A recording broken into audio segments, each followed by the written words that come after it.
অবশেষে ফাঁস হলো আদানির সঙ্গে শেখ হাসিনার বিতর্কিত চুক্তিটির সেই গোপন রহস্য। জানা গেল কোন কৌশলে চুক্তিটি সেরে নিয়েছিল আদানি পাওয়ার। বিশ্বজুড়ে আবারও আলোচনায় ভারতের আদানি গ্রুপ।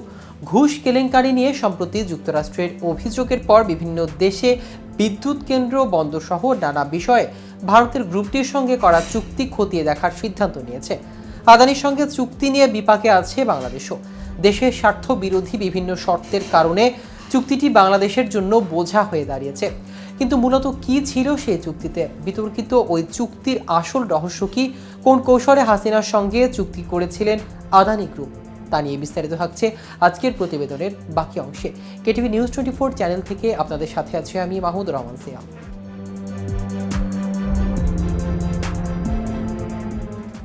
আওয়ামী লীগ সরকারের আমলে ভারতের বৃহৎ শিল্প গ্রুপ আদানির সঙ্গে 1498 মেগাওয়াট সক্ষমতার একটি কয়লা বিদ্যুৎ কেন্দ্র নির্মাণের চুক্তি করে বাংলাদেশ।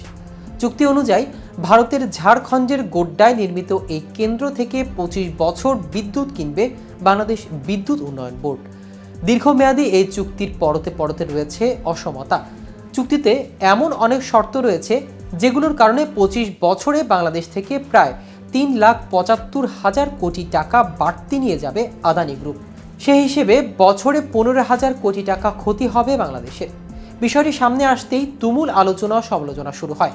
আদানির সঙ্গে পিডিবির করা চুক্তির বিশ্লেষণ করে দেখা যায় পুরো চুক্তি এমনভাবে সাজানো যাতে আদানি গ্রুপ সুবিধা পায়। চুক্তি অনুযায়ী বাংলাদেশ প্রতি 3 মাস পর পর কত বিদ্যুৎ নেবে তা আগেই ঘোষণা করতে হবে। যদি বাংলাদেশ এর আগে কম বিদ্যুৎ নেয় তাহলেও ঘোষিত পরিমাণের সমান দাম পরিশোধ করতে হবে।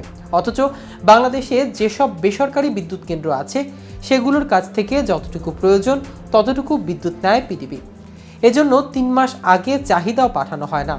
চুক্তি অনুযায়ী আদানি ইচ্ছা করলেই তৃতীয় পক্ষের কাছে বিদ্যুৎ বিক্রি করতে পারবে। তৃতীয় পক্ষের কাছে কেন্দ্রটি যদি বেশি দাম পায় তাহলে তারা সেখানে বিদ্যুৎ বিক্রি করে দিলে ঝুঁকিতে পড়বে বাংলাদেশ ও ভারতে বিদ্যুৎ বেশি প্রয়োজন হয় গ্রীষ্মকালে।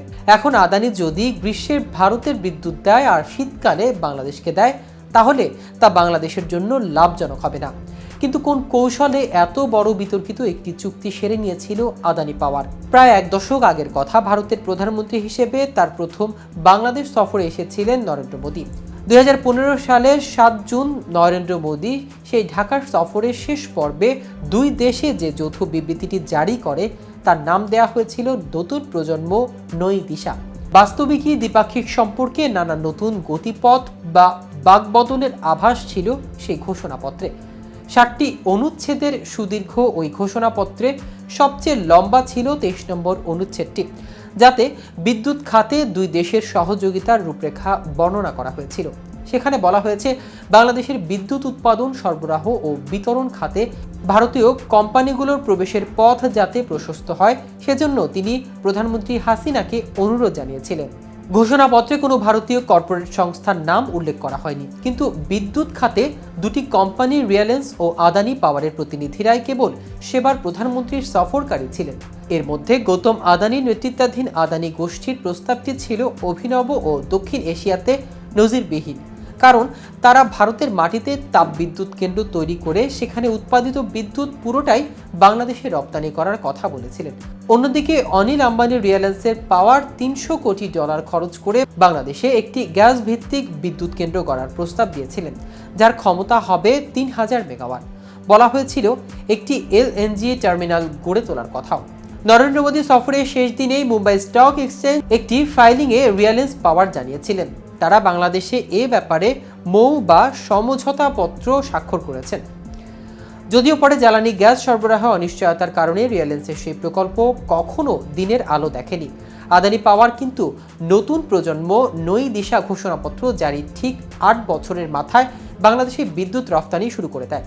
এর আগে পর্যন্ত প্রতিবেশী দেশগুলোতে ভারতের সরকারি ও রাষ্ট্রায়ত্ত কোম্পানিগুলোই শুধু ব্যবসা করার অনুমতি পেত, কিন্তু বাংলাদেশে আদানির জন্য ভারত সেই নিয়মের ব্যতিক্রম ঘটায়। তবে 2015 সালে ভারতীয় প্রধানমন্ত্রী যে ঢাকা সফরে আদানির বিদ্যুৎ বিক্রয়ের পথ সুগম হয়েছিল, সেখানে অবশ্য গৌতম আদানি বা মোদির আর এক ঘনিষ্ঠ শিল্পপতি অনিল আম্বানি কেউই সশরীরে হাজির ছিলেন না। তবে তাদের শিল্পগোষ্ঠীর প্রতিনিধিরা অবশ্যই ছিলেন, যাদের উপস্থিতিতে উভয় গোষ্ঠীর সঙ্গে বাংলাদেশ সরকারের মৌ স্বাক্ষরিত হয়েছিল। দর্শক, আজ এ পর্যন্তই। সারা দেশে নিত্য নতুন সকল আপডেট পেতে কেটিভি নিউজ 24 এর সাথে থাকুন। ধন্যবাদ সবাইকে।